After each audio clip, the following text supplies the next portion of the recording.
Bom dia, meninas. Eu quero ler hoje no livro de Esdras 9, no versículo 9 e mais alguns aí que eu vou falar na hora de ler. Somos escravos, mas o nosso Deus não nos abandonou na escravidão. Ele tem sido bondoso para conosco diante dos reis da Pérsia. Ele nos outorgou uma vida nova a fim de reconstruirmos a casa do nosso Deus e reformarmos a ruína do templo antigo, e nos deu muralhas de proteção em Judá e em Jerusalém. Aqui o povo de Deus estava como escravo, como aqui vocês podem ler, né? E eles estavam sendo escravos para os reis da Pérsia por causa da desobediência, da idolatria, da mistura com outros povos, né? Da desobediência constante. E a gente sabe que Deus corrige o filho a quem ele ama. Mas aquele que se está sem correção, então já sois bastardos, né? Então aqueles tinham consciência de que o cativeiro era um ato de amor de Deus, né? Era que Deus ainda estava corrigindo, era que Deus ainda tinha esperança, Deus ainda tinha planos com aquele povo. Por isso, permitiu tudo aquilo para que eles reconhecessem o seu erro. Então eles dizem: Deus não nos abandonou na escravidão, e ele não nos abandonou no nosso próprio pecado. E aqui no 13. Depois de tudo que nos aconteceu por causa dos nossos erros, ou seja, eles tinham consciência de tudo que eles estavam passando, era por consequência das próprias escolhas. Por causa dos nossos erros, obra má e da nossa pesada culpa, ainda assim tu, ó nosso Deus, nos tem castigado menos do que merecemos.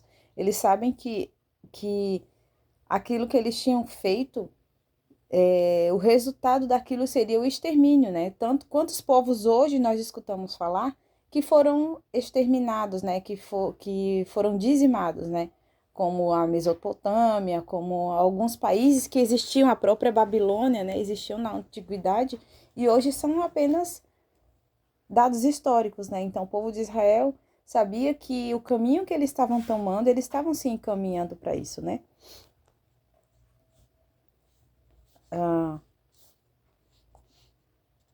Nos tem castigado menos do que merecemos, considerando a abominação dos nossos pecados, e ainda permitiste este remanescente, ou seja, aquelas pessoas que ainda sobraram.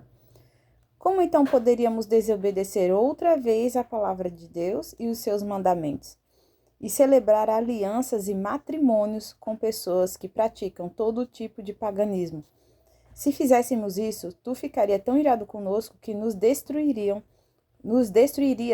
completamente e não deixaria que ninguém escapasse. Aqui eles entendiam a misericórdia de Deus sobre a vida deles, entendiam que aquilo que eles estavam vivenciando não era porque Deus era ruim, mas era um resultado das suas próprias escolhas, e que Deus não estava castigando conforme eles mereciam, e entendiam também que a misericórdia de Deus também tem um limite, que tudo nessa vida tem um limite, né?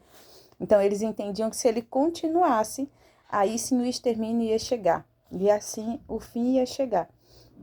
E no 15 diz: Ó Yahvé, Senhor Deus de Israel, tu és justo, mas em sua misericórdia nos deixaste escapar com vida. Aqui ele está dizendo que Deus é justo, e de acordo com a justiça, não era nem para eles estarem vivos, né?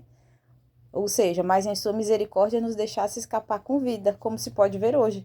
Nós te confessamos que somos culpados, não temos direito de ficar na tua presença.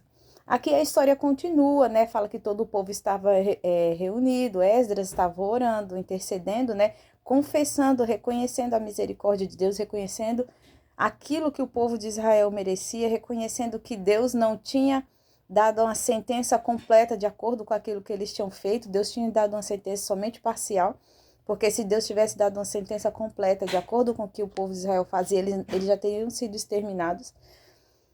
E era sobre isso que eu queria falar, né? Às vezes a gente vem para Jesus, né? A gente vem para Jesus e esquece tudo que ele nos perdoou, esquece toda a história que ele reconstruiu. Muitas vezes, por um tempo, a gente até agradece. Nossa, eu não tinha uma casa, um lar, hoje eu tenho. Eu não tinha, né, dignidade, eu não tinha uma profissão, eu não tinha, né, eu não era ninguém. E hoje eu tenho dignidade, hoje eu compro, hoje eu vendo, hoje eu faço negócios, hoje eu caminho na presença de Deus, hoje eu tenho roupa decente para vestir. E às vezes por um tempo a gente reconhece a reconstrução de Deus na nossa vida, né? O perdão. Só que chega um momento que muitas vezes a gente se acha cheio de direito, né? Ah, eu vou fazer isso aqui porque Deus ele quer me ver feliz. Eu vou fazer isso aqui, né? Porque e começa a achar que tem direito e começa a tomar atitudes que desagradam a Deus, mas achando que tem o direito de fazer aquilo ali, e a gente vai se afastando, né? E quantas vezes a gente vê isso acontecer, né? Com quantas pessoas que um dia estavam sendo salvos, estavam sendo limpos e de repente acharam que não precisava mais, acharam que já sabia o que estava fazendo e que dali por diante era só aquela pessoa era que ia tomar conta da própria vida, né? Esquecendo que estamos ainda na presença de Deus pela misericórdia dele, que a nossa justiça é como trapo de imundícia, né? Que se estamos aí, aqui ainda é pela misericórdia dele, porque o diabo ele tá aí para matar, para roubar, para destruir. Se dependesse do diabo, a gente já tava na lona, né? E às vezes a gente acaba seguindo o caminho do nosso inimigo, achando que o que conhecemos de Deus é suficiente e que só até aqui já tá bom, não preciso de mais. Então essa humildade, essa dependência de Deus, que o cristão ele nunca pode perder, porque senão não tem como ele permanecer no caminho, né? E era isso que eu queria deixar hoje. Amém? Transformadas, tenham uma ótima semana.